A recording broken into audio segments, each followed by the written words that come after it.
আজ শোনাব সঞ্চিতা চক্রবর্তীর লেখা গল্প অন্তর্ধান। ভোর রাতে হঠাৎ ঘুমটা ভেঙে গেল কঙ্কনার।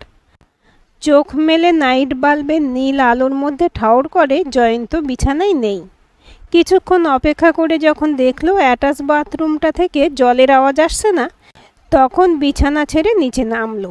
দরজা ঠেলে বুঝতে পারল বাথরুমে জয়ন্ত নেই। তবে কি টিনটিনের ঘরে গিয়ে শুয়েছে? দুদিন পর ছেলেটা হোস্টেলে চলে যাবে, হয়তো সেই কারণেই। ছেলের ঘরে উঁকি মেরে দেখে সে একাই ঘুমোচ্ছে। মেয়ে তিন্নির ঘরে দরজা বন্ধ। রাত অবধি পড়ে শুয়েছে হয়তো, তবু নক করলো ও। ঘুম চোখে তিন্নি উঠে এসে দরজা খুলে জিজ্ঞাসা করে, কি হয়েছে? তোর বাবা কোথায়? তোমার সাথেই তো ছিল। হ্যাঁ, কিন্তু দেখতে পাচ্ছি না যে। সে আবার কি কথা? মা মেয়ে মিলে একতলায় নেমে আসে। এধার ওধার দেখতে দেখতে তিন্নি বাবা বাবা বলে জোরে ডাকতে শুরু করে। তারপর খেয়াল করে ওদের সদর দরজা হাট করে খোলা। তবে কি বাবা বাইরে গেল? দেওয়াল ঘড়িতে তখন ভোর 4টে। দৌড়ে ওপরে গিয়ে মোবাইলটা নিয়ে জয়ন্তর নাম্বারে ফোন লাগায়, কিন্তু রিং হতে হতে কেটে যাচ্ছে। আর একবার ওপরে গিয়ে ভাইকে টেনে তুলে বলে, ওঠ, বাবাকে কোথাও খুঁজে পাওয়া যাচ্ছে না। এমন একটা খবরে টিনটিন হতভম্ব হয়ে যায়।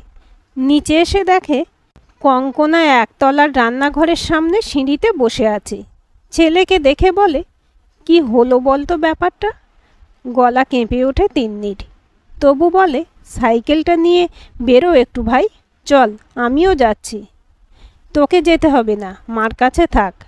সকালের আলো ফুটে উঠেছে, আমার কোনো অসুবিধা হবে না। সাইকেল নিয়ে ছেলেকে বেরোতে দেখে কঙ্কনার দু চোখ ছাপিয়ে জল নেমে আসে। মানুষটা কোথায় গেল বলতো? কিছুই বুঝতে পারছি না মা। 20-25 মিনিট বাদে টিনটিন সাইকেল নিয়ে ফিরে আসে। পায়ের তলা থেকে মাটি সরতে থাকে কঙ্কনার। 2 ছেলে মেয়েকে নিয়ে সংসার তার। এ হঠাৎ বিনা মেঘে বাস পড়ার মতন কি দুর্যোগ ঘনিয়ে এলো। ধীরে ধীরে বেলায় বলে তিন্নি মাকে বলে, এবার কি করব মা? তুমি 3:30 নাগাদ দেখেছো যে বাবা ঘরে নেই, এখন 7টা বেজে গেছে। আর কি অপেক্ষা করা ঠিক হবে? টিনটিন বলে, তাহলে কি করতে চাইছিস এখন? পুলিশ স্টেশনে যাই চল। কঙ্কনা ততক্ষণে জয়ন্তর নাম্বারে অসংখ্যবার ফোন করেছে।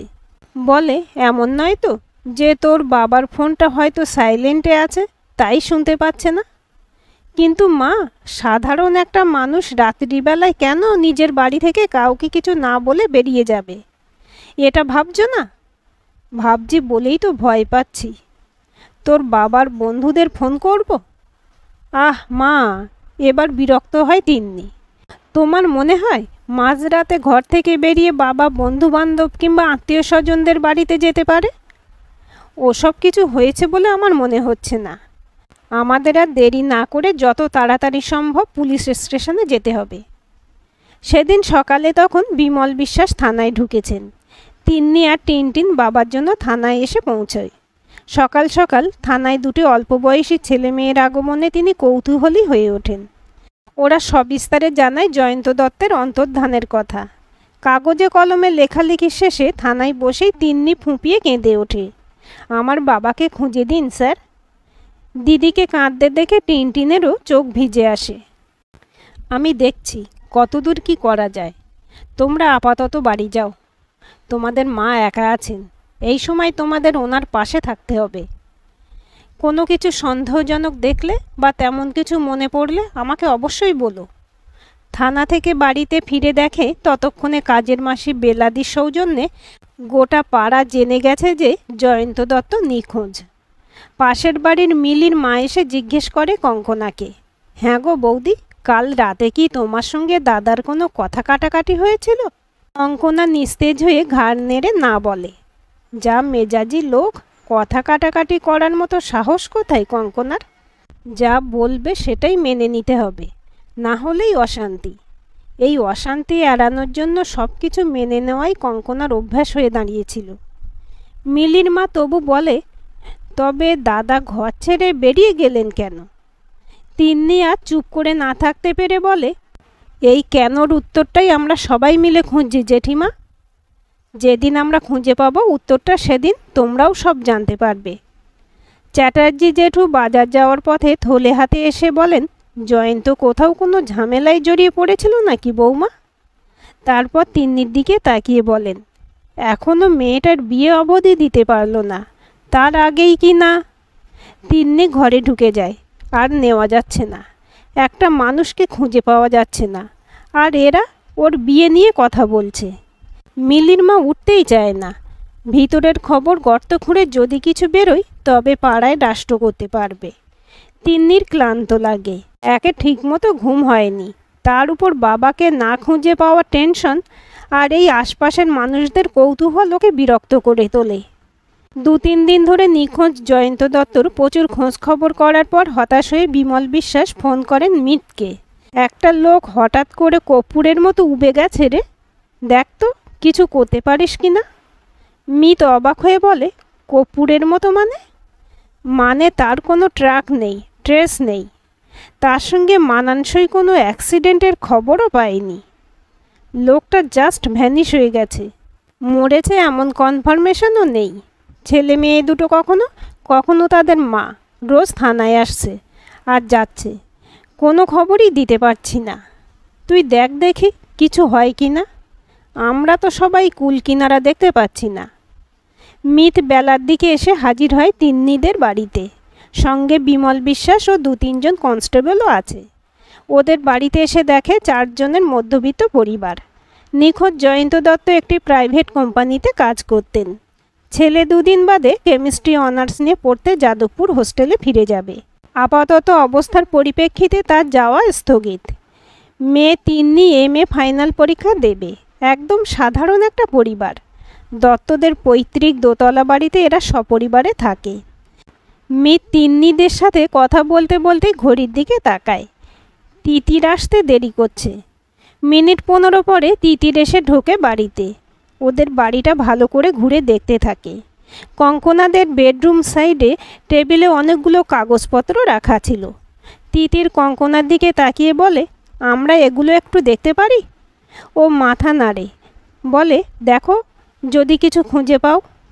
কিছুক্ষণ পরে তিতির একটা কাগজ তুলে ধরে বলে, আপনারা সপ্তাহখানেক আগে কোনো রেস্টুরেন্টে খেতে গেছিলেন? টিনটিন বলে, না না, বাবা ওসব একদম পছন্দ করতো না। মিত বলে, তোমার বাবা একটু ঘরোয়া খাবারই প্রেফার করতেন তার মানে। কঙ্কনা বলে, উনি আমাদের নিয়ে লাস্ট 2-3 বছর কোথাওই বেরোননি। তাহলে রেস্টুরেন্টের এই বিলটা কোথা থেকে এলো? ছেলে মেয়ের দিকে তাকায় কঙ্কনা। তোরা কি আমাদের না বলে গেছিলি? ছেলে বলে, যে ডেটে বিল আছে তা ওই সময় আমি যাদবপুরেই ছিলাম। তিন্নি বলে, লাস্ট 2-3 মাস আমি কোনো রেস্টুরেন্টে যাইনি, কিন্তু এখানে পরোটা, কাবাব, চিকেন অর্ডার করা হয়েছে দেখছি, সাথে মকটেলও আছে। মোট বিল হয়েছে 1850 টাকা। টিনটিন বলে ওঠে, বাবা রেস্টুরেন্টে গিয়ে খাবে এত টাকার একা? মিত বিলটা হাতে নিয়ে দেখে রেস্টুরেন্টটা সল্ট লেকে ওর অফিসের কাছেই। এই চাকদহ থেকে এতটা দূরে ভদ্রলোক কী করতে এসেছিলেন? শুধু খেতে? কঙ্কনাকে মিত জিজ্ঞেস করে, উনি এর মধ্যে সল্ট লেকে গিয়েছিলেন কিনা জানেন? ওর অফিস সোদপুরের কাছে, কিন্তু সল্ট লেকে যাওয়ার কথা আমি কিছু জানি না। তিতির বলে, আন্টি একটা কথা মনে করে একটু বলুন তো, এই যে ডেটটা দেখা যাচ্ছে সেদিন কি উনি বাড়ি এসে নর্মাল খাওয়া দাওয়া করে শুয়ে পড়েছিলেন? মনে পড়ছে না। ওদের বাড়ি থেকে বেরিয়ে আসতেই তিতির মিতকে বলে, এই জয়ন্ত দত্ত একজন খুব বদরাগী মানুষ। শুনেছি মেজাজি স্বভাবটা শেষ বছর 2-1 ধরে খুব বেড়ে গেছে। তুই জানলি কি করে? এ পাড়ায় আমার চেনা মুখ পেলাম তো। তিতির হাসে, ওই দেখ দাঁড়িয়ে আছে। হাত তুলে দেখায় বারান্দায় বসে থাকে একটি মেয়ের দিকে। ওর নাম সিমি, আমার সাথেই নাচে। বাহ, ভালোই হলো, ওকে নিচে ডাক। তারপর কি মনে হতে বলে, থাক ওকে ডেকে দরকার নেই, ওর সাথে আমরা বরং ফোনেই কথা বলে নেব। এখন তুই বাড়ি যা, আর আমি অফিসের দিকে এগোই। রাতে সিমি মিতকে ফোনে জানায়, জয়ন্ত দত্ত আগে বেশ নরম সরম ভালো মানুষই ছিলেন, তারপর ওনার ব্যবহারে পরিবর্তন দেখা যেতে থাকে। বিশেষ করে নিত্যদিন স্ত্রীর সঙ্গে ঝগড়া শুনতে শুনতে প্রতিবেশীরাও ক্লান্ত হয়ে গেছিল। কিন্তু কঙ্কনা দত্তকে যা দেখলাম তাকে তো নিরীহ বলেই মনে হলো। এত অশান্তির কারণ কি? আর মানুষটা গেলেনই বা কোথায়? কিন্তু নিজের ফ্যামিলিকে নিজের থেকে কেন দূরে সরিয়ে রাখতে চাইবে? এখনও এই প্রশ্নটার উত্তর পাইনি। আজ অফিসটা ডুব মারতে হবে। এখান থেকে সোজা আমরা এখন কোথায় যাব বলতো? কোথায়? তিতির জানতে চায়। জয়ন্ত দত্তর অফিসে। ওনার মেন অফিস গুড়গাঁওতে। কলকাতার ব্রাঞ্চে উনি অ্যাকাউন্টসে কাজ করতেন। ছিমছাম সাজানো গোছানো অফিসে ঢুকে রিসেপশনিস্টের কাছে জয়ন্ত দত্তর বিষয়ে জানতে চাইলে মেয়েটি অবাক দৃষ্টিতে ওদের দিকে কিছুক্ষণ তাকিয়ে বলে, আপনারা বরং এই অফিসের head of the branch Mukherjee সাহেবের সঙ্গে কথা বলুন। কিছুক্ষণ পরে মুখার্জি বাবু এসে ওনাদের সামনে বসেন। 3 কাপ গরম গরম কফি পরিবেশনের সময় তিনি জানতে চান, আপনারা কি অ্যাকাউন্টেন্ট জয়ন্ত দত্তের বিষয়ে কথা বলতে এসেছেন? মিত মাথা নেড়ে সম্মতি জানায়। মুখার্জি সাহেব বলেন, ওর ব্যাপারটা একটু অদ্ভুত লেগেছিল আমার। বছর 3 আগে হঠাৎ করেই এই অফিসে চাকরিতে ইস্তফা দেয়। বিস্ময়ে তিতিরের চোখগুলো বড় বড় হয়ে যায়। আপনারা কোনো কারণ জিজ্ঞেস করেননি? মিথ জানতে চায়। করেছিলাম। ও বলেছিল ও শরীর আর পারমিট করছে না। টাকা পয়সাও সব মিটিয়ে দেওয়া হয়েছিল। এতদিন পরে হঠাৎ ওনার বিষয়ে আপনারা খোঁজ নিতে কেন এসেছেন? মিত সংক্ষেপে জয়ন্ত দত্তের অন্তর্ধানের বিষয়ে মুখার্জি সাহেবকে বলেন। তিনিও খুবই অবাক হয়ে যান। বলেন, ব্যাপারটা একই সঙ্গে খুব দুঃখজনক এবং মিস্টিরিয়াস। কিন্তু এই বিষয়ে আমরা অফিসের তরফ থেকে আপনাদের বোধহয় আর বেশি কিছু সাহায্য করতে পারবো না। অফিস থেকে বেরিয়েই মিট ফোন করে কঙ্কনা দত্তকে। মিসেস দত্ত, আপনার স্বামী যে অফিস থেকে ইস্তফা দিয়েছিলেন এ বিষয়ে তো আপনি আমাদের জানাননি। উনি ওপার থেকে ফোনে চিৎকার করে ওঠেন, কিন্তু ও তো প্রতিদিন সকাল 10টার সময় অফিসে বের হতো। আমরা তো কেউ জানি না ও অফিসে রেজিগনেশন দিয়েছে। কবে দিয়েছে? কে বলল? আপনি মুখার্জি সাহেবের নাম শুনেছেন? হ্যাঁ, আমি ওনাকে খুব ভালোভাবেই চিনি। ওনার সঙ্গেই আমাদের কথা হয়েছে। আজ থেকে 3 বছর আগেই আপনার স্বামী চাকরিতে ইস্তফা দিয়েছেন। কি বলছেন আপনারা? শুধু তাই নয়, চাকরিতে ইস্তফা দেওয়ার পর সেখানকার সমস্ত টাকা পয়সাও তাকে দিয়ে দেওয়া হয়েছে। ওদের ফোন রেখে কঙ্কনা মাটিতে বসে পড়ে। মাকে ওইভাবে বসে থাকতে দেখে তিন্নি এসে জিজ্ঞেস করে, কি হয়েছে আবার? কার ফোন ছিল? মার থেকে সব শুনে তিন্নি বলে, মা, আজ থেকে বছর 3 আগে থেকেই, তার মানে কোনো একটা জালের মধ্যে আমরা সবাই জড়িয়ে পড়েছি, কিন্তু টের পাইনি। বুঝতে পারছি না মা, আর কি দেখা বাকি আছে। দীর্ঘশ্বাস ফেলে বলে কঙ্কনা।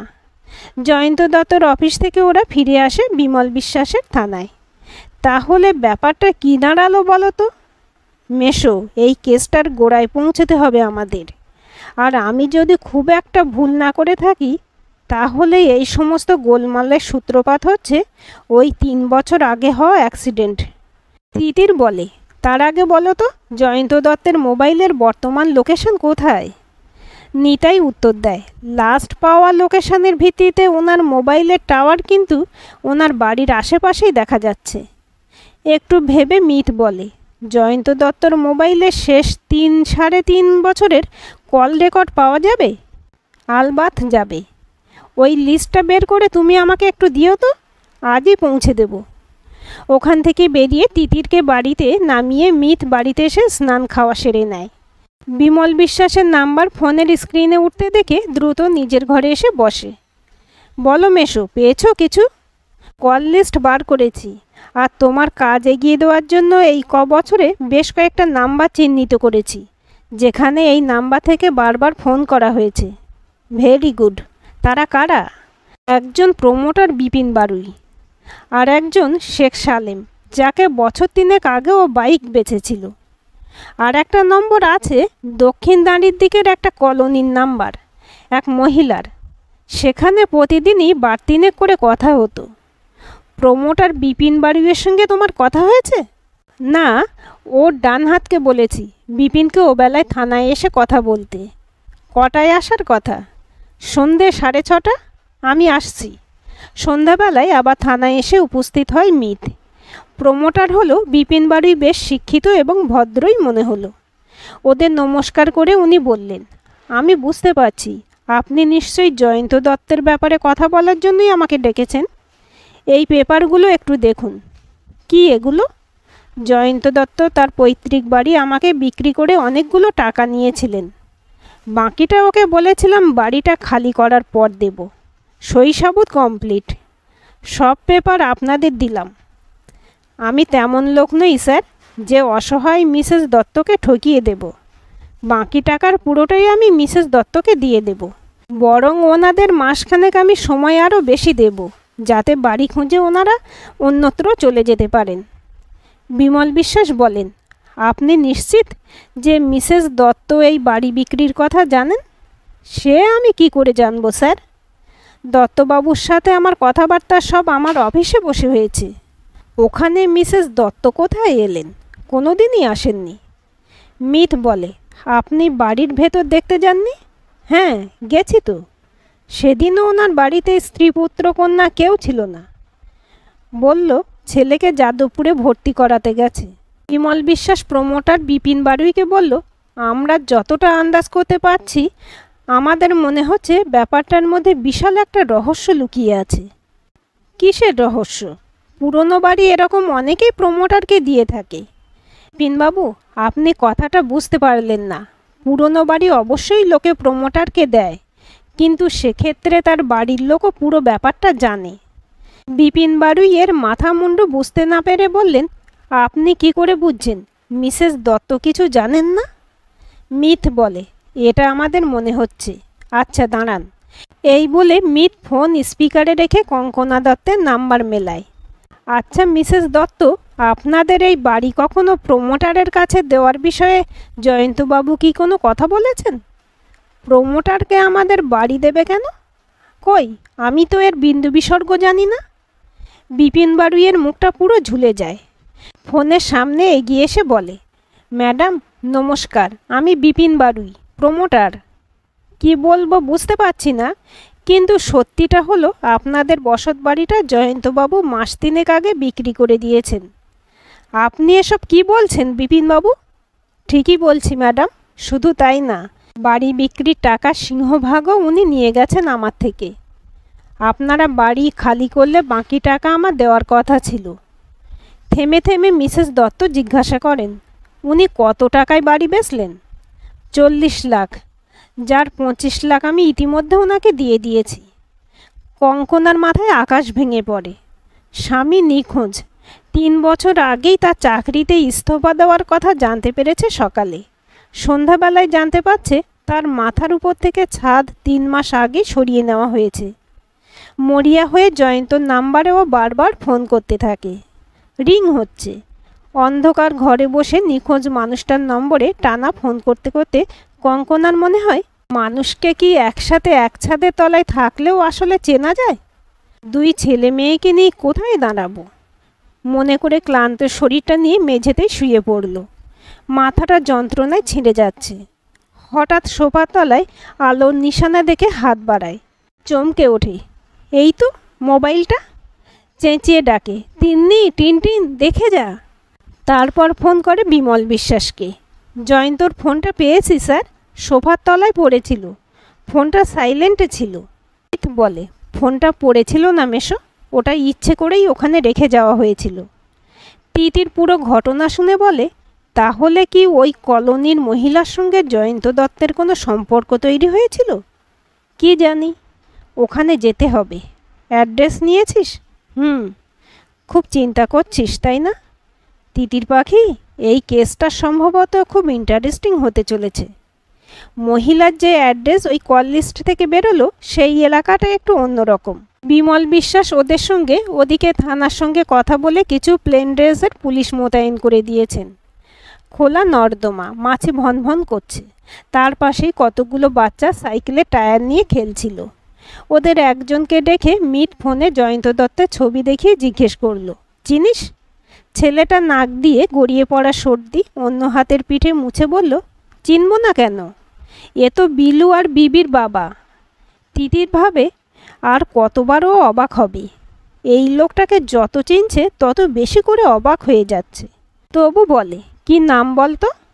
পাশের ছেলেটা বলে, ও তো কালুয়া কাকা। কিসের কালুয়া? কি বলছিস? এবার বাচ্চাগুলো সবাই মিলে এসে মিতের মোবাইলের উপর ঝুঁকে পড়ে। ছেলেটা বলে, এটা কালুয়া কাকা ছবি না রে? ওরা মাথা নাড়ে। মিত একটু সরে এসে বিমল বিশ্বাসকে ফোন করে। তিতির মিতকে বলে, জয়ন্ত দত্ত কলোনিতে এসে কালুয়া কী করে হয়ে গেল রে? আর বিলু আর বিবি কবে হলো? ইস, আন্টি এগুলো জেনে কী যে করবে। মিত বলল, আন্টির জন্য আরও অনেক খারাপ খবর হয়তো অপেক্ষা করছে। তারপর বাচ্চাগুলোকে বলল, আমাদের একটু বিলু আর বিবির বাড়িতে নিয়ে যাবে? ওদের সঙ্গে যাওয়ার জন্য ততক্ষণে পুলিশের দলটা এগিয়ে এসেছে। একটু দূরে গাড়িতে ওদের অপেক্ষা করতে বলল মিত। না মৃত্যুঞ্জয়, ব্যাপারটা রিস্কি হয়ে যাবে। আমি আপনাকে কল করেই ঢুকছি। কল কাটবো না। তেমন কিছু বুঝলে আপনারা চলে আসবেন। ঠিক আছে। কালুয়ার বাড়ির সামনে পৌঁছে দেখে একটা খাটিয়ার উপরে এক বুড়ি শুয়ে আছে। কোমর নিয়ে পড়া এক বৃদ্ধ একটা লুঙ্গি পরে কোনো মতে গাছের নিচে বসে নারকেল পাতা ছাড়াচ্ছে। ওরা বুড়োটার সামনে এসে ফোনটা খুলে ছবিটা দেখিয়ে বলে, চেনেন একে? বুড়ো ভুরু কুঁচকে বলে, এ আবার কি কথা? চিনব না কেন? ভেতর থেকে বেরিয়ে আসে এক মহিলা। কার সাথে কথা বলছো বাবা? তারপর ওদের দেখে একটু চমকে গিয়েই বলে, আপনারা কারা? আমরা পুলিশের লোক। পুলিশের কথা শুনে মহিলা একটু সতর্ক স্বরে বলে, কি ব্যাপার? বাড়িতে পুলিশ কেন? তিতির মিতের হাত থেকে ফোনটা নিয়ে মহিলার সামনে দেখিয়ে বলে, ইনি কে? এটা আমার স্বামী কালীপদ জানা। এদিকে ওকে সবাই কালুয়া নামেই চেনে। তিনি কোথায়? এবার উত্তর দেয় গাছতলায় বসে থাকা বুড়ো। আমার ছেলে আমাদের জন্য ভালো বাড়ি দেখতে গেছে। আমরা এই পোড়া বস্তিতে আর থাকবো না। তিতির মহিলাকে জিজ্ঞেস করে, আপনার নাম কি? শালুক। কালীপদ জানাকে আপনি কত বছর চেনেন? তা বিয়ের আগে পরে মিলিয়ে 15 বছর। তিতিরের সব হিসেব গুলিয়ে যায়। বাচ্চা দুটো স্কুল থেকে ফিরে বাসায় এত লোক দেখে অবাক হয়ে যায়। এরা তো একেবারেই ছোট। হ্যাঁ, একজন 12 আর একজন 8 বছরের। কিরে বোন, তোদের বাড়িতে নাকি অনেক লোক এসেছে? গলার আওয়াজে তাকিয়ে দেখে রোগাটে চেহারার একটা লোক পান চিবোতে চিবোতে এসে ঢুকছে। আমার দাদা, শালুক বলে। কি ব্যাপার দাদা, এ বাড়িতে হঠাৎ? এবার পিছন থেকে এসে হাজির হয় পুলিশের দলটা। ভারী চেহারার অভিজিৎ রোগা লোকটার কলারটা শক্ত করে ধরে বলে, কোনোদিন দেখেছ সব ঠিকঠাক আছে, কিন্তু পুলিশ কারো বাড়ি গেছে? লোকটা পুতুলের মতো মাথা নাড়ে। এখানেও সব কিছু ঠিকঠাক নেই। কালুয়া কোথায়? বাড়ি দেখতে গেছে। কোথায়? উল্টোডাঙার দিকে। কালুয়ার নাম্বার দাও। শালুক ভয়ে ভয়ে নিজের ফোন এগিয়ে দিয়ে বলে, ও কি করেছে স্যার? আবার পকেটমারি করেছে, তাই না? মিত শালুককে বলে, কি করেছে পুরোটা জানতে হলে আপনার স্বামীর সঙ্গে আমাদের দেখা হওয়াটা ভীষণ দরকার। বিমল বিশ্বাসের পরামর্শ মতো আপাতত শালুকের দাদাকে ওরা থানায় তুলিয়ে নিয়ে যায়। ওদিকে শালুকের থেকে পাওয়া নাম্বার ট্র্যাক করে কালুয়াকে পাওয়া যায় বিধাননগর স্টেশনে। মিত তিন্নিকে ফোন করে বলে, আজ তোমরা থানায় এসো, কিছু একটা সূত্র হয়তো পাওয়া যাবে। মাকেও সাথে আনবে, আর 3 জনে একসাথে আসবে। কেন? এভাবে কেন বলছেন? তোমার বাবার অন্তর্ধান রহস্যের জাল আমি অনেকটাই গুটিয়ে এনেছি, এবং ঘটনা যেদিকে গড়াচ্ছে তাতে এই মুহূর্তে তোমাদের 3 জনের একসাথে থাকাটা ভীষণ জরুরি। থানায় এসে কালুয়াকে দেখে তিন্নি বাবা বলে ছুটে আসে। তুমি কোথায় চলে গেছিলে বাবা? বেঞ্চে বসে থাকা শালুক উঠে এসে বলে, এই মেয়ে, তুমি কাকে বাবা বলছো? টিনটিন বলে, উনি আমাদের বাবা জয়ন্ত দত্ত। শালুক তীব্র প্রতিবাদের সুরে বলে, কখনো না, এ আমার বিলু বিবির বাবা কালীপদ জানা। মিত শালুককে বলে, ফোনে যে ভদ্রলোকের ছবি তোমরা দেখেছ, ওনার নাম জয়ন্ত দত্ত। এরা ওনার ছেলে মেয়ে তিন্নি আর টিনটিন, আর ওই ওনার স্ত্রী কঙ্কনা দত্ত। একটু তফাতে দাঁড়িয়ে কঙ্কনার মনে হয়, জীবনে এত কঠিন দিন দেখতে হবে কোনোদিন সে ভেবেছিল? আরে বাস, জয়ন্ত দত্ত আর কালুয়া হুবহু একই রকম কি করে হয়? শালুক অবাক হয়ে তাকিয়ে থাকে। অভিজিৎ উঠে এসে কালুয়ার চোখে চোখ রেখে বলে, এবার বলে ফেলো কাকা পুরো গল্পটা। শালুক কালুয়ার সামনে গিয়ে বলে, তুমি কে তাহলে, জয়ন্ত দত্ত না কালুয়া? কালুয়া হাত নেড়ে বলে, আমি জয়ন্ত দত্ত নই, আমি কালীপদ জানা। আমি কোনো জয়ন্ত দত্তকে চিনি না। দুটো মানুষ একই রকম বলে কিন্তু স্যার আপনারা আমার ওপর অত্যাচার করছেন। মিথ বলে, তাহলে তুমি মোবাইল থেকে দিনে 3 বার করে শালুককে কেন ফোন করতে? আমার মোবাইল থেকে তো আমি আমার বউকেই ফোন করব। তোমার মোবাইল থেকে করনি, তুমি করেছো জয়ন্ত দত্তের মোবাইল থেকে। এই তো স্যার আবার গুলিয়ে দিচ্ছেন। কই আপনার জয়ন্ত দত্তর মোবাইল দেখি। কঙ্কনা ক্লান্ত সুরে বলে, কিছুই দেখার নেই, ওখানে পুরো কল হিস্ট্রি ডিলিট করে গেছো তুমি। এবার মুখ খোলে শালুকের দাদা, ব্যাস আর কোনো ব্যাপার নেই। ওখান থেকে শালুককে ফোন করা হয়েছে তার প্রমাণ কি? বিমল বিশ্বাস সপাটে এক থাপ্পড় বসান লোকটার গালে। বলেন, ফোনে কলটা ডিলিট হলে কি সবটা উড়ে যায় হতভাগা? যায় না? না যায় না। তারপর কালুয়াকে বলে, পুরো কথাটা বলবি? তোর কিন্তু এখন এখান থেকে বেরোনোর কোনো জায়গা নেই আর। শালুক বলে, কি করেছো তুমি? আর এই ছেলে মেয়ে দুটোই বা তোমাকে বাবা বলছে কেন? কালুয়া বলে, বিশ্বাস করুন স্যার আমি কোনো জয়ন্ত দত্ত নই, আমি কালীপদ জানা। শালুক এগিয়ে এসে অভিজিতের পা ধরে বলে, ও আগে খারাপ ছিল, চুরি চামারি পকেটমারি করত, কিন্তু 3 বছর ধরে বিশ্বাস করুন ও খুব ভালো কাজ পেয়ে গেছে। কাজটা পেয়েই ও ভালো হয়ে গেছে। মাঝে মাঝেই অফিসের কাজে ওকে বাইরে থাকতে হয়, কিন্তু আমাদের আর সেরকম অভাবে চলতে হয় না। আমরা বস্তি থেকে উঠে গিয়ে ভালো বাড়িতে থাকবো। মিথ বলে, খুলে বলো সবটা কালুয়া। জয়ন্ত দত্ত কি আদৌ বেঁচে আছেন? তুমি মনে হচ্ছে কিছু বলবে না। ঠিক আছে, আমি আমার মতো করে গল্পটা বলছি, ভুল হলে তুমি ধরিয়ে দিও। জয়ন্ত দত্তের সাথে তোমার কোনোভাবে দেখা হয়েছিল আগে। দুজনের চেহারার মিল দেখে তুমি এই প্ল্যানটা করেছিলে। 3 বছর আগে যে অ্যাক্সিডেন্ট হয়েছিল, আমি খুব দুঃখের সঙ্গে জানাচ্ছি কঙ্কনা দেবী, সম্ভবত সেই দিনই জয়ন্ত দত্ত মারা গিয়েছেন। আর হাসপাতাল থেকে জয়ন্ত দত্ত সেজে সেই থেকে আপনার বাড়িতে রয়ে গেছে এই কালুয়া ওরফে কালীপদ জানা। তুমি মনে হয় বাইক চালাতে জানতে না, তাই না? তাই সবার আগে এসে জয়ন্ত দত্তের বাইকটা বিক্রি করে দিলে। তারপর কিছুদিনের মধ্যে ওনার সই নকল করে পাক্কা জয়ন্ত দত্ত সেজে ওঠার পরিকল্পনা নিলে। তিন্নির দিকে ফিরে মিট বলে, এরপর ও চলে যায় অফিসে, যেখানে ইস্তফা দিয়ে ওনার সমস্ত টাকা পয়সা আত্মসাৎ করে।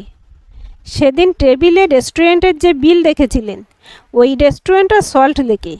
জয়ন্ত দত্তের সমস্ত টাকা হস্তগত করে নিজের পরিবার নিয়ে ওই রেস্টুরেন্টে কালুয়াই খেতে গেছিল। চেহারা একরকম, সই নকল করা ওর মতো মার্কা মারা চিটিংবাজের পক্ষে খুব সোজা, তাই কাজগুলো পরপর বিনা বাধাই হয়ে যেতে থাকে। এরপরে বাড়িটা হস্তগত করার জন্য যে কয়েক বছর সময় লেগেছে, সেই কয়েক বছরেই আপনারা কালুয়াকে আপনাদের বাড়িতে তিন্নির বাবা হিসেবে দেখতে পেয়েছেন।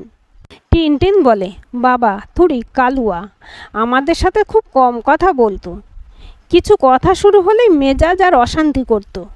আমরাও তাই একটু দূরে দূরেই থাকতে পছন্দ করতাম।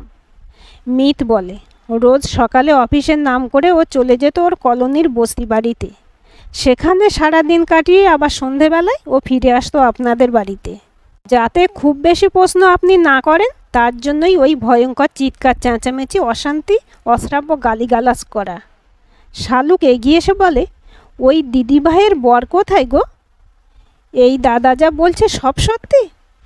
রেগে ওঠে কালুয়া, ওই বাড়িতে আমারও হক আছে জানিস। কিসের হক তোমার?